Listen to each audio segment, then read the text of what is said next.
Bienvenidos a Un Cisne No Tan Negro, el podcast sobre inversión ángel, venture capital, startups e innovación. Bienvenidos una vez más a Un Cisne No Tan Negro. Soy Daniel Salvucci, conductor de este podcast y parte del equipo de inversión de Draper Cygnus. Hoy tenemos un capítulo muy especial para nosotros, ya que el entrevistado es Arturo Torres. Arturo es un gran exponente del ecosistema de inversión en venture capital en Argentina y Latinoamérica. Tiene una experiencia extensa desde los inicios de esta industria en la región. Y hoy forma parte de Draper Cygnus, es uno de los partners de nuestro fondo, Draper Cygnus. Y por lo tal, para no entrevistarnos entre nosotros, tenemos a un entrevistador de lujo especial para este episodio. Es Juan Giner, director de ARCAP, la Asociación Argentina de Venture Capital y Private Equity. Estás invirtiendo en algo que recién me va a dar frutos dentro de 8 o 10 años. Con lo cual eso es muy difícil de vender muchas veces al pagar los gobiernos, ¿no? O sea, entonces es muy complejo lograr que se hagan esas regulaciones que de alguna manera beneficien a, si se quiere, a actividades que no me van a dar un rédito en el corto plazo. Entonces, me parece que eso es lo que hay que sostener y mantener para que a la larga los fondos empiecen a venir y se sigan haciendo cosas y los emprendedores de abajo sigan a nivel horizontal generando esta, si se quiere, esta dinámica, esta onda de empezar a generar compañías. Digamos, hoy hay muchos científicos acá en Argentina que están pensando en hacer emprendimientos. Hace 10 años, no hace 10, hace 5 años, ni lo pensaban. O sea, ni lo pensaban. Gracias a nuestros sponsors que hacen posible esta segunda temporada de Un Cisne No Tan Negro. Quiero agradecer primero a Amazon Web Services, que nos trae su programa AWS Activate para startups e inversores, trayendo créditos, capacitación y acceso a especialistas. Y también quiero agradecer a Brown Rudnick, firma legal especializada en Venture Capital y Private Equity. Ambos hacen posible esta temporada que está ya pronta a llegar a su fin. Nos queda este capítulo y uno más que tenemos una sorpresa especial preparada para el último. Bueno, sin mucha más introducción, los dejo en una espectacular conversación entre Arturo y Juan. Bueno, buenos días o buenas tardes. Yo no sé dónde estarás, Arturo, pero bueno, un placer estar charlando con vos. Muchas gracias, Juan. Estoy acá en Florida, Buenos Aires, así que... Bueno, yo ya a veces no pregunto porque puedo estar en cualquier lugar y este trabajo remoto nos hizo que podamos estar en cualquier lugar y trabajando en forma remota, full time, full life, así que nos estamos adaptando. Sabés que estuve estoqueándote, estuve navegando para obtener información tuya, entonces la primera pregunta que te quiero hacer es si es una nueva pasión o qué es esta pasión de estudiar Data Science. Qué buena pregunta. A ver, siempre tuve ese, si se querés, ese sesgo por las ciencias. Con algunos de los chicos con los que he trabajado en el pasado lo saben bien. Me divierten los desafíos. Es una, no sé, a lo mejor es una razón de ser, una forma de ser, de que salgo constantemente de mi círculo de confort. No sé por qué, digamos, pero me divierte mucho estudiar cosas nuevas todo el tiempo. Y estudiaste muchas cosas, porque hiciste varios cursos. Digo, aparte de la formación tradicional, hasta el día de hoy seguís estudiando en varias... Y las que te voy a contar, pero bueno, la verdad que sí, siempre tuve ese perfil de científico, ese científico frustrado, y la verdad que el mundo del VC, del venture capital, de invertir en compañía de tecnología, la verdad que es donde encontré, si vos querés, mi lugar en el mundo, porque de alguna forma es poder aplicar lo que me enseñó la carrera y para lo que estás entrenado con las cosas nuevas que te obligan todo el tiempo a tratar de entender qué es lo que pasa, las nuevas tendencias, entender cómo piensan estos chicos. Aparte, el hecho de trabajar con chicos jóvenes es espectacular, digamos, en el sentido de que el desafío es constante, entonces no te puedes quedar atrás. Entonces, sí, estudiar Data Science es un tema que me apasionaba, y nada, que eso, te sentás y empezás a estudiar, ¿qué vas a hacer? No te queda otra. Está muy bien, pero la verdad que me pareció algo destacable y te quería preguntar el racional. Yo también digo que el Venture Capital lo que nos hace es mirar hacia el futuro y es un punto también de conexión con nuestros hijos que están mirando lo que se viene y uno es como que se acopla con ellos en esta búsqueda de toda la irrupción, no solo tecnológica, sino bueno, innovación en general que se viene. Y para dar también un doble clic sobre tu vida previa a tu posición de partner en Draper Cygnus, contanos, porque es extensa y la verdad que es muy interesante, brevemente, contanos qué era tu vida antes de Draper Cygnus.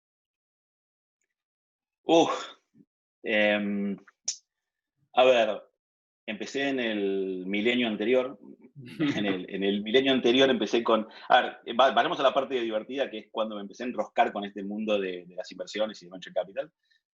Yo siempre trabajé en bancos, excepto un pequeño periodo ahí cuando terminé la facu, que entré en Cargill a trabajar en trading, que era una cosa muy divertida, trabajar en una mesa era muy divertido. Claramente me di cuenta que no era para mí, porque a mí me gustaba mucho más el análisis más de largo plazo, las tendencias y demás, y el trading es otra cosa. Pero bueno, ahí fue cuando se me dio por pasarme a estudiar cosas un poco más específicas de finanzas y demás. Hice el posgrado, el máster del SEMA y demás. Lo vimos. Y a partir de ahí, bueno, ahí conoces un montón de gente, conoces un montón de actividades. Yo creo que eso es uno de los temas que uno trata de bajarle a sus hijos muchas veces en el sentido de cuando nosotros éramos chicos y las alternativas para estudiar y para hacer cosas eran muy limitadas. Hoy el mundo es gigante, las cosas que aparecen para poder hacer y dedicarte son enormes. Y ese fue un proceso que yo fui aprendiendo a medida que fui avanzando. Y después, si se quiere, trabajé toda mi vida en investment banking, banca de inversión, básicamente fusiones y adquisiciones de empresas, colocaciones de deuda, colocaciones de equity. Dentro de un banco argentino, digamos, un banco, digamos, el Santander, básicamente. Pero siempre con una posición acá en Argentina. Y la verdad que lo que es la banca de inversión en un país como Argentina en su momento era bastante limitado, o sea, por eso tenías que hacer varias cosas. Entonces, no era que te podías especializar en una cosa muy en particular, digamos, ¿no? Entonces, en ese ida y venir de actividades y alternativas, empezamos con el tema de private equity, te diría en los 90, fines de los 90, y empezamos a hacer las primeras inversiones en compañías. Fui parte de los inversores en compañías de tecnología pre-2000, digamos. ¿Sabés qué yo les digo cuando hablo con alguien de la camada que yo le llamo los viejos del Venture Capital, que son los que comenzaron por el 2010, 2011? Vos estás reconociendo más viejo que esos viejos del Venture Capital. Sí, señor. Sí, señor. Pero El Santander tenía una unidad que se llamaba el Grupo Industrial, que invertía en compañías, o sea, private equity era lo que se conocía en ese momento. Y la verdad que se empezó con todo este movimiento de invertir en compañías nacientes y demás, Patagon, todas esas compañías que estaban en esa época, las vimos en su momento. Fue una época muy divertida. Después, ya entrado este nuevo siglo, hubo en el Santander yo propuse muchas veces armar un fondo de private equity o un fondo de venture capital. Es muy complejo, digamos, por la legislación local, el tema de las entidades financieras es muy difícil que se puedan hacer su corporate venture capital fácilmente. Pero empezamos con algunas cosas y la verdad es que el equipo que tenía Eduardo Garrido en universidades en su momento, con Agustín Badano, hacían competencias de planes de negocio, que era muy común en esa época, ¿no? Mediados de los 90, fines de los 90. Mediados de los 2000, fines de los 2000, digamos. 2005 en adelante. ¿Estoy diciendo bien? Sí, sí. La última parte de la primera década. Y la verdad es que ellos empezaron a utilizar algunos mecanismos muy inteligentes como para, en vez de tener que darles un premio a las compañías porque habían ganado un plan de negocios, tuvieron esta visión de empezar a decir, bueno, ¿sabes qué? No le ponemos plata. Y se hizo muy piola, ¿no? Pero en esa época, porque hoy uno tiene, no sé, 20 webinars por semana, eventos, bueno, ahora son online, pero presenciales también hay muchos. En la época en que vos tenías la inquietud que le proponías a tus jefes o al banco generar un fondo de Venture Capital, ¿dónde nacía esa inspiración por el Venture Capital? Porque acá en la región el Venture Capital creo que decir que están en pañales es demasiado, inclusive menos que en pañales, pero ¿quiénes eran tus referentes? O sea, ¿dónde nació esa inquietud? Te diría que dos cosas te voy a decir. Una fue, me acuerdo que había leído un libro en su momento, técnicamente lo leí durante mi luna de miel, en la pileta, que se llamaba eh, Den of Thieves, cueva de bandidos, que cuenta la historia de lo que fue Estados Unidos en la década de los 80, todo el tema de los mergers and acquisitions, de las fusiones y adquisiciones, de todo el tema de las transacciones, el front running que se hacía por esas transacciones, todo el manejo de la información clasificada que había ahí, todos los despelotes que había. Eso fue, cuentan la historia de cómo arranca Michael Milken con todo el tema de los bonos, de los junk bonds y demás. Y eso fue como que empezó a disparar en mi cabeza esta idea de, bueno, se puede invertir en compañías, o sea, todo el mundo private equity parecía muy interesante, que se sumó a cuando el Santander tenía esta unidad para empezar a invertir en compañías, empezó a mirar a Argentina ahí a mediados de los 90, fue como que juntó estas dos cosas, y digo, qué divertido es hacer esto. Y unido a que no había muchos negocios para hacer específicamente en ese área, me disparó la idea de poder hacer esas cosas y de presentarlas. ¿Cuándo fue el momento en que podés decir fue tu primer contacto profesional con el private equity? ¿Cuándo se concretó que estabas trabajando vinculado a la industria? Como analista, cuando el Banco Santander compró o financió una participación en Swiss Medical. O sea, básicamente el Banco Santander, su unidad de inversión en private equity, financió una parte importante de Swiss Medical en su nacimiento. Entonces, es como que decía, chao, que esto es divertido. Esto la verdad que es muy entretenido. Te tenés que meter mucho más profundo en el tema de los análisis de las compañías, en los flujos, en entender la estrategia, en cuál es el plan financiero, empezar a hacer seguimiento de las cosas para ver si los comportamientos que vos estabas previendo se dan. Es como que era mucho más real que lo que habitualmente se llama estar del lado del sell side, o del lado del vendedor, donde vos tenés que vender servicios de research o de análisis, donde vos sos simplemente un consultor, digamos, si vos querés, que escribís un reporte de research y das recomendaciones a los inversores, pero es como que estás más separado del día a día. En el private equity metés toda tu vida en eso, ¿no? ¿Y en ese momento se hablaban de emprendedores? No, la verdad no. No, pero la gente con la que te rodeabas, ya tenías una sensación, estos tipos son distintos. O sea, esta gente es diferente, o sea, mira las cosas de forma diferente. ¿Y a vos te llamó la atención cuando estuviste mirándolo de cerca el nacimiento de los primeros unicornios que se dieron en nuestro país o en la región? Totalmente. ¿Sentías que era por ahí, digamos, eso también apuntaló? Porque vos estás contando el private equity, después empezaste a trabajar en un fondo de venture capital o una aceleradora. Bueno, hasta hoy que sos partner de uno de los fondos más grandes de la Argentina y uno de los más importantes de la región. Y no quiero decir que tenés muchos años, pero viviste los últimos 20 años vinculado a una industria que quien hoy se despierta y dice, ¿qué es esto? Lee un diario y aparecen los emprendedores, aparecen los unicornios, aparecen los eventos. O sea, la industria, y eso me gustaría hacer un doble clic con vos y revisarla mínimamente para tener tu visión, tuvo un crecimiento exponencial en los últimos 5 años, pero en los últimos 20 también sufrió una metamorfosis. Y vos fuiste parte. Así que... Sí.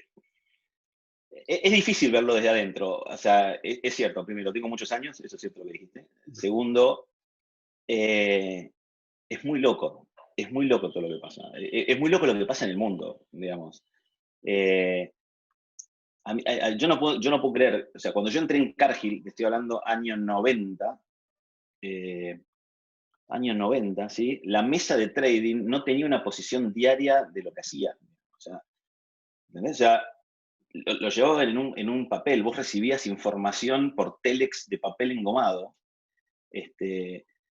y, no, y yo haciendo el training que recién entraba, hice todo un diseño, en ese momento era Lotus 1, 2, 3, que me acuerdo que para poder diseñar todo el programa ese, para que nos diera la posición en el día, me ocupé desde la celda 1 desde la A1 hasta la última que había, me acuerdo, una cosa increíble.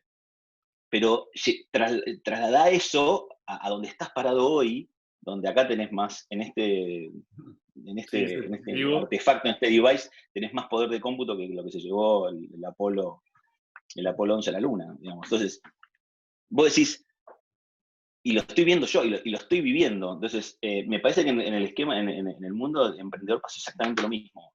Al principio eran cosas que eran medios raras, y después como que se fue consolidando el proceso. Con las cosas buenas y las cosas malas, digamos, ¿no? No, pero también me imagino que vos conocés a casi todos en la industria, porque si yo hoy digo que la industria es chica, imagínate lo que era hace 20 años o hace 10, o sea, ni siquiera hace 20. Conoces a todos, tenés referencia de todos, muchos emprendedores que hoy ves ser exitosos, o algunos que no lo son, quizás los viste, charlaste con ellos, analizaste su proyecto, trabajaste en la industria agropecuaria, que hoy es uno de los verticales más importantes que tiene la Argentina como potencial, en la industria fintech, que está volando como en la región también, o sea que también conoces de la región. Y ahora conociéndote un poquito más, también entiendo y me hace mucho sentido el equipo que conformaban Draper Signus, con gente de diferentes backgrounds, diferentes edades, o sea, hoy tienen un equipo diverso, que es por otro lado lo que ustedes también le piden a los emprendedores, que valoran un equipo diverso. Entonces me quiero meter un minutito, aunque voy a preguntarte algo también después de la historia, pero ¿te pasa actualmente en Draper Signus, donde está este equipo diverso, en cosas, y me gustaría que se lo contemos a quien no está habituado a cómo funciona un fondo de Venture Capital, cómo es este proceso de ver un emprendedor y que después ustedes como partners lo analicen y quizás donde uno dice, no, no la veo, el otro sí, o sea, ¿cómo es ese diálogo puertas adentro de un fondo cuando no opinan, no hay unanimidad y tienen que hacer o no una inversión? Hermosas peleas. La verdad que siempre depende, yo te puedo contar la experiencia que yo he tenido y la verdad que una de las razones por las cuales terminamos haciendo este grupo de Draper es porque hay afinidad entre las partes. Entonces, y hay mucho respeto y admiración, si se quiere, entre los diferentes participantes. Y cada uno tiene su rol en esta historia, ¿no? Entonces, no diría que es muy difícil la convivencia y la definición de las inversiones. Más o menos estamos todos alineados en qué es lo que tenemos que ver. Es todo un equipo muy experimentado en esta historia. No, pero yo hablo de la diversidad como un valor. O sea, como exacto, que exacto. Que se complemente, que tengan diferentes backgrounds, que sean, o sea, que sean distintos, digamos. No hay que elegir lo que uno tiene afinidad y es parecido, porque ahí no tenés el valor de la diversidad también en la decisión. Exactamente, y ahí apuntaba. O sea, hay un tronco inicial que vos decís, todos más o menos entendemos dónde está el potencial de un equipo, dónde está el potencial de un emprendimiento, qué es lo que están buscando. Hay un norte donde nos identificamos con la tesis de inversión que tenemos, que no es una tesis tradicional, digamos, pero estamos todos unidos atrás de esa tesis, tenemos esa visión y cada uno aporta desde su lado el conocimiento que está construyendo en cada uno de sus áreas de experiencia y demás. Y la verdad que cada uno escucha mucho al otro en cada uno de los deals y colaboramos y hacemos grupitos de dos y de repente yo aprendo mucho más del mundo cripto con Nacho y a lo mejor nos ponemos a analizar proyectos, cuando nos cuentan proyectos más de ingeniería más dura con Dani o de educación con Valen. O sea, la verdad, con Diego la pasamos bárbaro analizando todos los proyectos, si se quiere. Bueno, hacemos esos grupitos. Y es una buena forma de seguir creciendo, digamos. A lo mejor es un sesgo que yo tengo. O sea, yo me empiezo a sentir incómodo cuando estoy a lo mejor de repente un año sin aprender nada. Y este ambiente, este ecosistema que generamos entre nosotros, hace que, la verdad, sea todo mucho más fácil. Incluso las discusiones que tenemos discusiones complejas, de decir, esto no me gusta, pero se argumenta, y la verdad que en esa argumentación está lo divertido del proceso, ¿no? Tenemos discusiones con Nos otras pasamos facturas, ¿eh? Nos pasamos facturas, que es lo más divertido de todo. No, está bien. O Y sea, sabés que esta te la voto, pero acordate. cuando iniciamos la conversación yo te pregunté dónde estabas, y en verdad era casi intrascendental saber dónde estabas. Pero vinculado a eso te quiero decir lo siguiente, porque ustedes como inversores les piden a los emprendedores que mínimamente en su proyecto sea mínimamente regional, sino mundial. ¿Y no te pasa que en este camino que vos recorriste en estos años, también se volvió eso para los fondos? O sea, hoy que un gestor de fondo no nazca al menos regional, deben quedar pocos que sean nacionales, pero antes se daba eso, de que, sobre todo en etapas más early, tenían mucha preponderancia el destino del fondo en el país. Hoy ustedes son un fondo, como yo dije antes, de Venture Capital, de los más grandes de la Argentina, y coincidís en que ya los fondos nacen regionales. O sea, ¿viviste esa transición entre el foco nacional al regional? Totalmente. O sea, es un fondo de Argentina que yo diría que está basado en Argentina. Coincido con esta visión de que no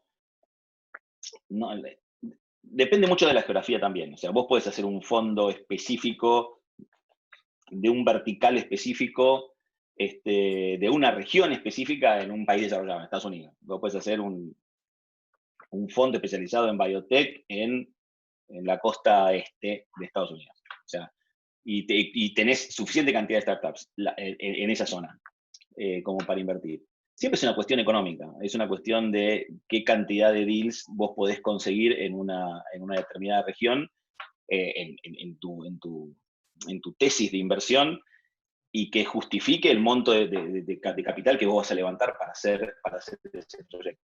Entonces, todo está relacionado. En nuestra tesis en particular, la verdad que se hace complicado conseguir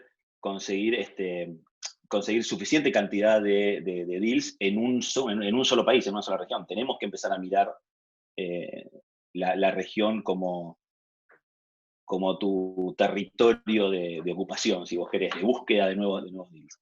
Porque la verdad que trabajar en tecnologías avanzadas, en deep tech, como lo llamamos, digamos, no hay muchos deals, ¿no? Pero Entonces, también ya naturalmente vas a buscar mercados más grandes. sí, sin duda. Y en esa línea, y también aprovechando tu experiencia, hubo en los últimos 2, 3, 4 años muchos nuevos, se gestaron por suerte en la Argentina y en la región, muchos nuevos fondos. Y en eso, si tuvieras que dejar vinculado a tu experiencia en diferentes fondos, en la industria de hace tiempo, ¿qué recomendación le darías a un first time fund manager que está por comenzar en esta industria, en que hoy es mucho más grande, mucho más diversa, la información es mucho más plana? Hoy pueden estar mirando este video como parte de esa inspiración que están buscando. ¿Qué recomendación le darías que capitalizarías vos de tu conocimiento y experiencia a los que están comenzando? No es fácil. Yo creo que el mundo va hacia si se quiere, una verticalización donde el capital no es un tema relevante, sino tus conocimientos y qué tipo de apoyo vos le podés dar a las compañías. Y básicamente tu conocimiento sobre en qué tipo de compañías invertir, digamos.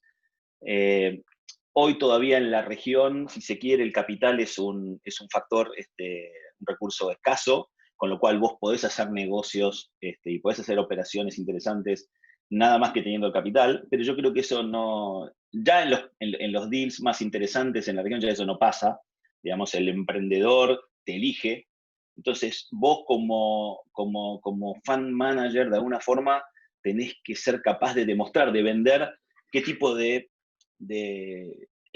extra money, si vos querés, o sea, qué tipo de cosa adicional vos le vas a mostrar o le vas a aportar a ese emprendedor a la hora de ser parte de su accionariado. Ya no me salen, perdón que te hablo, me salen cap table, me salen palabras en inglés, yo sé que es irritante, pero... No, está muy bien, pero acabas de darme pie para 2 preguntas que tenía pensadas. El concepto que estaba describiendo, que es Smart Money, $1 millón, supongamos que yo soy emprendedor, levanto $1 millón, tengo 5 fondos que quieren invertir esa cantidad de dinero. ¿Sí? Lo estamos simulando. ¿Qué me da Draper Cygnus aparte de $1 millón? Hay muchísimas cosas desde el punto de vista, o sea, básicamente lo que nosotros tratamos de hacer con las compañías es básicamente darle contactos comerciales. Vos pensás que nuestro Draper tiene la Draper Network tiene la posibilidad de tener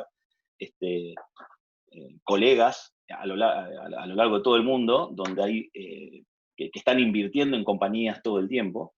Entonces, uno de los principales ventajas, uno de los principales aportes que hace, si quiere, Draper en esta historia, es la posibilidad de armar contactos comerciales, armar contactos financieros, sobre todo la parte financiera. O sea, nosotros, la verdad que al ser Team Draper parte del GP, del fondo, nos da esa facilidad como para decir, che, cuando vemos una compañía que realmente es disruptiva y realmente entra en la tesis de Team, es llevársela a Team para que la analice, la vean y eventualmente la inviertan, como ya ha pasado en algunas compañías que tenemos en el portfolio, y eso realmente para las compañías es disruptivo, es pasar a otra liga.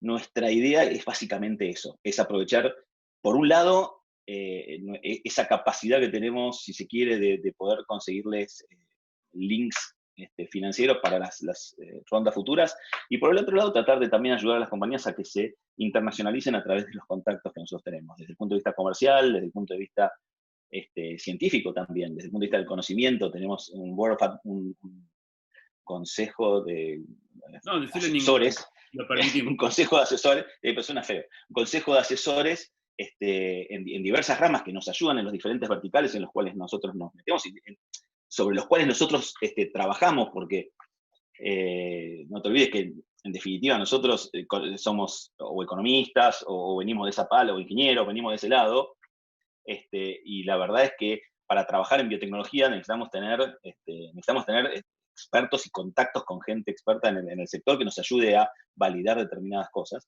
Lo mismo en otros verticales, espacio, etc. Entonces, nosotros lo tenemos como parte de nuestro menú. Nosotros ponemos a estas compañías en contacto con ese ecosistema que nosotros tenemos. No es lo mismo que una aceleradora, que justamente su función es ayudarlos con sus networks de mentores. No son mentores, son advisors del fondo, que de alguna manera los ayudan a definir sus metas y a cumplirlas. Y ustedes que invierten, era la segunda arista de lo que me comentaste, vos me decías, los emprendedores hoy te vienen a buscar, y ustedes invierten en la frontera de la tecnología. La tesis realmente es muy desafiante en cuanto a lo que están buscando. ¿Ustedes son parte de la construcción de ese deal flow o el deal flow está? ¿Son de los que piensan que hay que generarlo, que hay que patear la región? ¿O, por otro lado, hay otros que piensan de que está, simplemente hay que mostrarse? No hay que salirlo a buscar, sino mostrar los verticales que ustedes invierten. Nosotros no, a lo mejor se entendió mal, nosotros no invertimos en verticales específicamente, no es que tenemos verticales, sino que básicamente lo que hacemos es buscar tecnologías, convergencia de tecnologías que tengan aplicaciones que eventualmente se dan en determinados verticales, digamos. Pero la parte que nos interesa es la parte de ese aporte, de esa innovación tecnológica que están haciendo.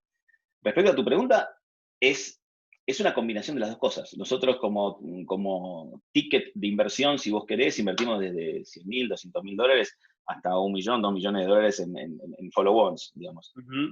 Podemos liderar o no liderar, podemos coinvertir o no coinvertir, digamos, pero estrictamente, sobre todo cuando hablas de compañías que están en este estadio, donde vos estás invirtiendo en científicos, en algún punto, en algunos aspectos, o en ingenieros, o en emprendedores que son muy técnicos,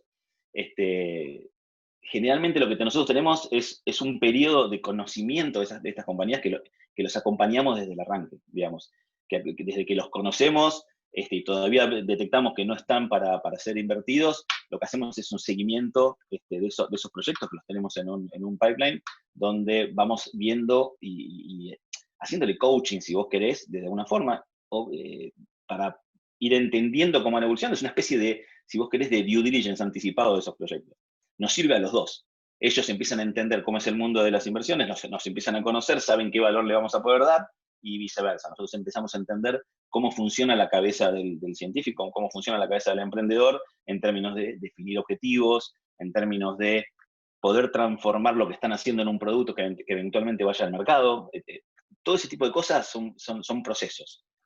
Y nosotros lo tratamos de hacer, tratamos de entrar lo antes posible. Bien. Y esta pregunta es para Arturo Torres, no para Draper Cygnus. ¿Qué verticales, desde lo personal, pensás que post pandemia quizás subieron en el posicionamiento, pero los 3 verticales en que vos creas que en el futuro van a ser mucho más disruptivos de lo que era hace tan solo unos años? De vuelta, me es difícil hablar de un vertical. Lo que sí te puedo decir es que me vuela la cabeza Eso. todo el mundo a lo mejor voy a tratar de transmitírtelo como cuando lo leí en su momento, fue lo que me hizo explotar el cerebro, que es esto de la biología sintética, digamos, y todo lo que representa. Y la verdad que para tratar de bajarlo al terreno, es muy interesante la asociación que leí una vez, que es, es como trabajar en el mundo de la biología sintética, donde vos básicamente lo que haces es tuneás el DNA, el ADN de una célula para que esa célula produzca la proteína o el material que vos necesitás para hacer determinada cosa, ¿no? Y entonces vos haces crecer esa célula. Ese es el concepto de la biología celular. Ahora, trasladalo a lo que es la industria tradicional, una fábrica de autos. Yo lo vi el ejemplo con la fábrica de autos. Es como si vos tuvieras una fábrica de autos que se autoduplica, ¿entendés? O sea, que básicamente se va duplicando a sí misma y que ni siquiera tenés que meterte a discutir y a diseñar las partes internas de esa fábrica de plantas. Simplemente le codeás al principio de qué es lo que necesitas y la misma fábrica tiene sus propias herramientas como para poder generar lo que vos querés que salga de otro lado. Eso te Entonces, voló la cabeza. eso es absolutamente disruptivo, digamos. Es absolutamente, o sea, yo dije, esto no puede ser. O sea, el mundo va hacia eso, el mundo va hacia esos desarrollos donde la biología sintética empieza a funcionar no solo como esa fábrica de autos, sino también como una generadora de herramientas para que vos empieces a aprender un montón de cosas adicionales. Porque la posibilidad de que vos tenés de poder tocar el genoma de algo y generar un efecto, te permite a vos empezar a entender, no cuando lo usás para hacer un producto, pero sino para desarrollar herramientas para vos poder empezar a entender mejor cómo fluye la biología de los sistemas. Entonces, vos podés empezar a entender todo. Hoy estás trabajando ¿cómo se dice? En organismos unicelulares, chiquititos, algunas cosas un poco más complejas en plantas, en células de mamíferos, sí. Pero el mundo va a ser, vos vas a poder diseñar la genómica de una semilla de un árbol que se va a transformar en una casa. O sea, cuando leí eso dije, claro, y eso aplica todo. Para vos lograr eso, vos tenés que haber tenido, porque hay todo atrás de eso, no podés venir con el sistema tradicional de análisis de genómica, digamos, donde vos tenías que hacer un montón de experimentos para hacer, experimentos físicos que vos tenías que hacer para poder tener los resultados, sino que a eso se le suma todo el poderío del cómputo, la inteligencia artificial, Sí. esa parte, donde empiezan algoritmos más inteligentes que te ayudan y te potencian esto que vos estás haciendo. Entonces, es como que se está dando una situación donde esta convergencia de diferentes tecnologías, nanotecnología, como para encapsular estas cosas que vos estás haciendo, estas células que vos estás haciendo para tener un objetivo en particular, que las descubriste vía in silico, que se llama, porque en una computadora tuneaste una base de datos gigante que hay de secuencias, de que no, es absolutamente increíble. O sea, el potencial de eso es enorme. Y las cosas que se están haciendo son increíbles. ¿Crees también que como hay una revolución en ese sector y también lo hay en el sector blockchain? Absolutamente. Yo creo que ese es el otro sector. La verdad que ese me pasa más por arriba, me cuesta más entenderlo, pero sí, definitivamente, ahí todo lo que es la descentralización, si vos querés, de las decisiones, la descentralización de la gobernanza de nuestra forma de vida, también es decididamente algo que es de otro planeta, digamos. Es algo que nosotros no lo vivimos, y si vos querés, estando tan grande, es una lástima no tener 30 años menos para ver hacia dónde va a llegar. Pero lo lindo de esto es que va a pasar pronto. O sea, Bueno, capaz, son esos cambios, capaz son esos parte cambios que... de esa disrupción va a ser que nuestra vida se alargue 30 años, capaz que estamos a tiempo. Sí, qué sé yo, no sé. Ahí yo siempre tengo la anécdota de que a mí me parece que yo voy a ser el que muera, ¿viste? Muera ahogado llegando a la orilla, digamos. Y estuve cerca, pero bueno, no pierdo la esperanza. Por lo pronto te brillan los ojos cuando hablas de esos sectores y se nota que estás apasionado y te voló la cabeza. Yendo a una pregunta bastante nacional nuestra, ¿crees que en Argentina, o sea, esto es como un multiple choice, ¿crees que en Argentina hay emprendedores extraordinarios? En verdad, el AB sería, hay emprendedores del promedio, muy talentosos, pero del promedio de Latinoamérica, pero con condiciones para emprender que lo hacen extraordinarios, o ambas cosas. ¿Cómo definirías el emprendedor argentino? Yo creo que las dos. O sea, es difícil generalizar. Y en esta, si vos querés, en esta fase profesional que me toca de ser inversor, no sé si me preocupa tanto ese tema, digamos. O sea, es mucho más micro. O sea, lo que me interesa, hay suficiente cantidad de emprendedores calificados como para hacer esto, para cumplir con nuestra tesis de inversión en Argentina, trabajando sobre cosas espectaculares que pueden llegar a ser productos que realmente tengan un impacto gigante en el mundo. Sí, creo que lo hay. Creo que lo hay en la región. Si vos me apurás y me decís, ¿los generalizás? Y no sé, no sé si lo generalizaría, no me puse a pensar en eso, digamos. La verdad que sí creo que hay suficiente cantidad de oportunidades como para explotar. No todos tienen el perfil de emprendedor, por eso hay que trabajar en eso, por eso son importantes las aceleradoras científicas y las aceleradoras en general, digamos. Cumplen un rol en el proceso de cada país, ¿no? Cada uno tiene su modelo, digamos. Cumplen el rol de tunear un poco, si vos querés, la cabeza de estos emprendedores. Y nosotros tenemos que alimentarnos de eso. No, y aparte, yo creo que también los gestores, los Arturo Torres, los Draper Cygnus, digamos, son también resilientes, tienen que pivotear, o sea, un fondo regional y una Argentina en particular, también tiene esa característica del emprendedor que tiene que en este contexto o en los contextos cambiantes de la región, porque hoy le puede tocar a Argentina, mañana a Chile, después a Uruguay o a Colombia, o sea, no está exento. La región per se tiene muchísimas, pero muchísimas oportunidades que muchas veces nacen de nuestras carencias, y por eso hay temas logísticos y temas de fintech y temas de... Y vinculado a eso te quiero preguntar, porque un fondo de venture capital es como que tiene una pata en la resolución de problemas actuales y una visión a futuro de lo que hoy no sabemos, no es un problema, no es una ventaja, y vos hablaste cuando hablábamos de tu pasión por la biotecnología. ¿Vos dónde te parás? ¿Tenés una pata en cada lugar? ¿Dentro del fondo, dentro del gestor, se dividen también eso? ¿A vos es igual de atractivo algo que resuelve un problema actual o algo que esté mirando hacia el futuro, algo que todavía no conocemos? ¿Cómo te sentís con esa dualidad? A ver, yo creo que, acuérdate que la clase de activos en la que nosotros estamos trabajando son activos a largo plazo, digamos. Son activos donde vos estás esperando que el resultado de esto sea a largo plazo.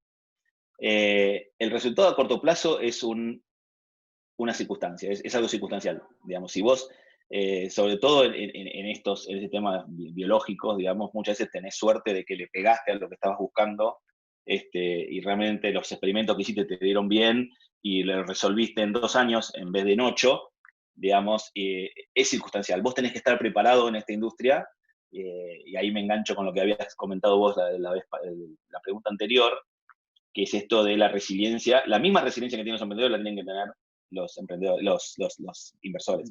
Tienen que entender perfectamente qué están haciendo. Tienen que conocer las alternativas, conocer las dificultades y adaptarse a esas dificultades, no importa cómo. O sea, hoy tenemos un problema específico en una región, bueno, tenemos que adaptarnos a esas, como ya se ha hecho en el pasado. O sea, no es que estoy inventando nada nuevo, de alguna manera. Nuestro rol es adaptarnos a las circunstancias. Y y eso un poco es lo que pasa con los emprendimientos también. Digamos, nosotros, si me preguntás, nosotros lo que queremos hacer es invertir en esos proyectos que van a resolver los grandes problemas a largo plazo.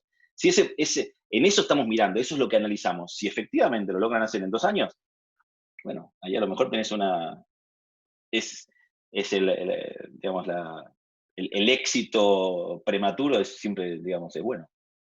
No, no, Quiero no es lo que suele pasar, no es lo que suele pasar. Está claro. Quiero preguntarte también, haciendo esta ida y vuelta con tu experiencia, tus inicios y hoy en Draper Cygnus, ¿es real el sentimiento que hoy se denomina FOMO, Fear of Missing Out?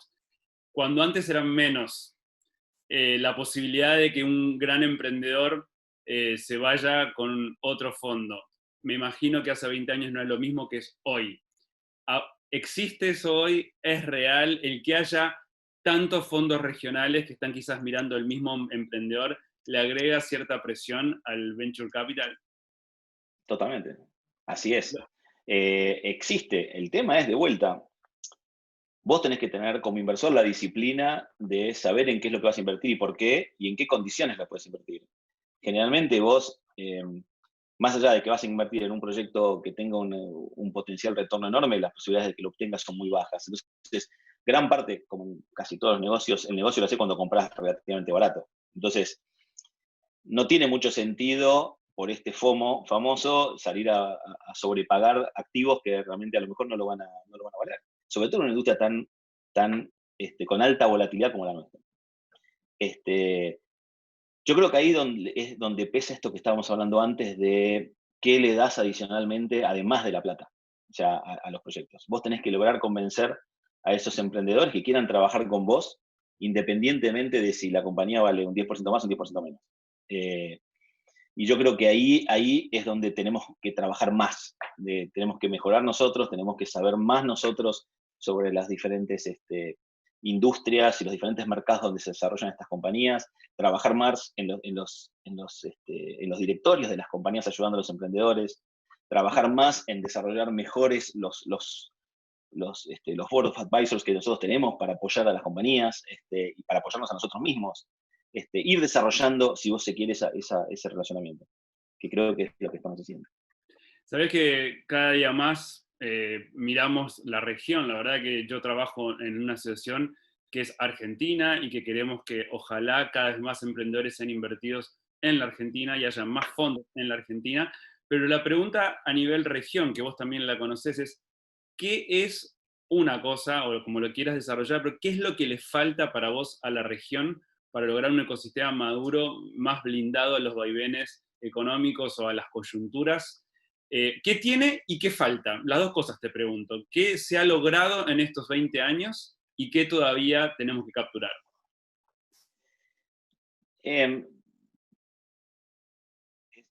O sea, ¿qué tiene el ecosistema? Primero, Regional. sí, regional. Primero es como que se ha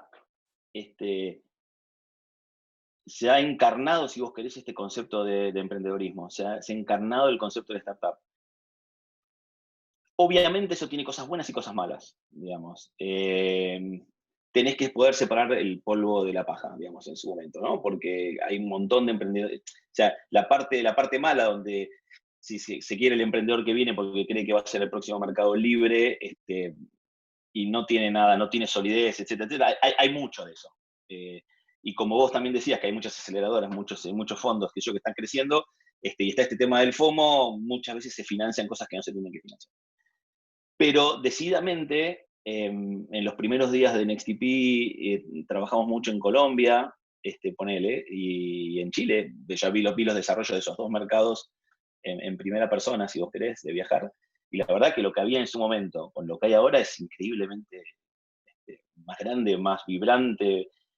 Hay más pasión por lo que se hace, hay más gente capacitada, hay más proveedores de servicios para emprendedores en la región. Hay más regulaciones, si se quiere, y legislaciones adaptadas a mejorar las condiciones en las cuales estas compañías pueden desarrollarse. O sea, hay más programas de coinversión, si se quiere, en cada uno de los países.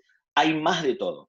Yo creo que lo que falta es tiempo, digamos. Hay, si se quiere, si vos ves, y usando este paradigma de los unicornios, Ujú.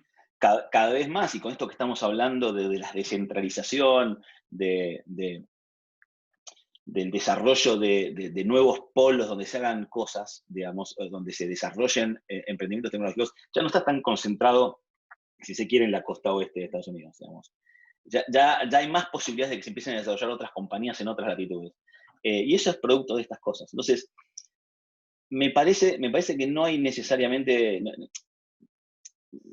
Es una cuestión de tiempo. Para mi sensación es una cuestión de tiempo. Además de seguir impulsando estas cosas y mantener los programas, mantener esta cultura viva la mayor cantidad de tiempo posible, digamos, porque en definitiva estamos hablando de vuelta, activos que van a tener un rendimiento en 10 años, digamos. O sea, entonces tenés que mantener estos proyectos, porque es como que estás invirtiendo en algo que recién me va a dar frutos dentro de 8 o 10 años, con lo cual eso es muy difícil de vender muchas veces al pagar los gobiernos, digamos, ¿no? O sea, entonces es muy complejo lograr que se hagan esas regulaciones que de alguna manera beneficien si se quiere, a actividades que no me van a dar un rédito en el corto plazo. Entonces, me parece que eso es lo que hay que sostener y mantener para que a la larga los fondos empiecen a venir y se sigan haciendo cosas y los emprendedores de abajo sigan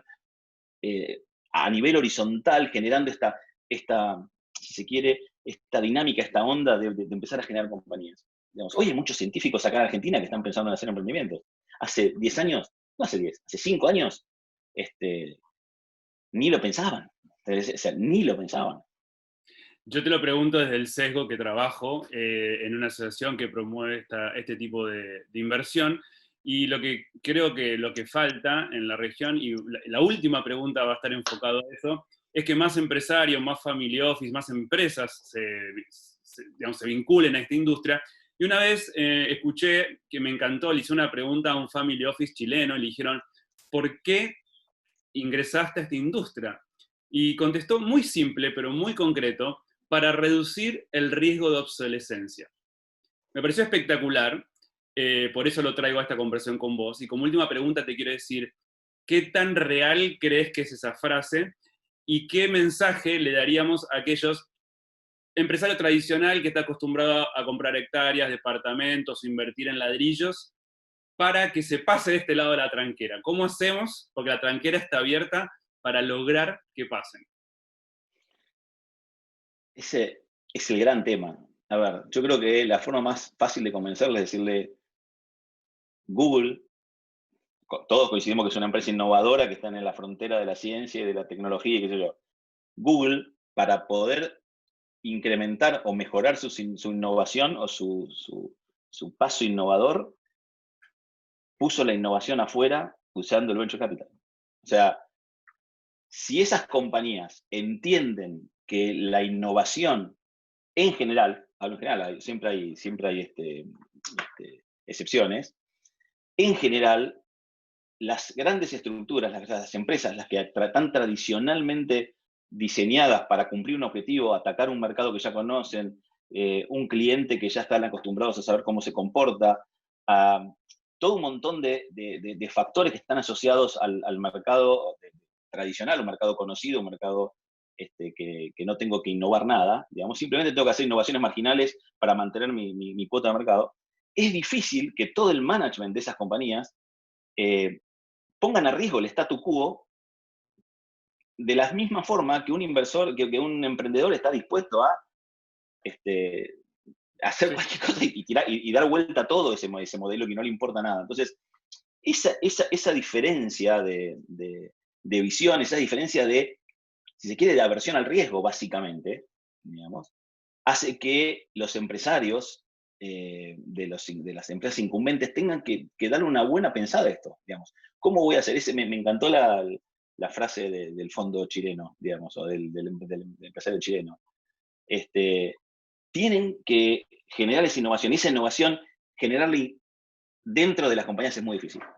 Es muy difícil. El mejor mecanismo habitualmente es hacerlo afuera. Y hay diferentes formatos para hacerlo afuera, digamos. que existen N, desde contratar aceleradoras, desde invertir directamente, desde poder hacer su propio corporate venture capital, o sea, hay diferentes formatos, pero decididamente es muy difícil estar en la frontera de la ciencia cuando estás muy metido en el día a día de tu compañía y de tu mercado. Bueno, Arturo, te quiero agradecer, no le escapaste a ninguna pregunta, me encantó conocerte un poco más, conocer un poco de tu background, de lo que ves a futuro. La guitarra que está a tus espaldas es tuya, aparte del Data Science, Venture Capital, ¿la música es una de tus pasiones? Es una pasión, pero la guitarra decididamente no tiene la misma pasión por mí, digamos. Este fue un hobby que me inculcó mi gran amigo Sebastián Stranieri, que realmente tengo la guitarra ahí, pero se niega a sonar bien, digamos. Se ve que esta mano no nació para desastre. Lo importante es que insistís, así que es lo importante. Sos resiliente, así que me parece que por ahí va. Bueno, muchísimas gracias. Un placer. Juan, un gustazo. Un abrazo grande. Nos vemos.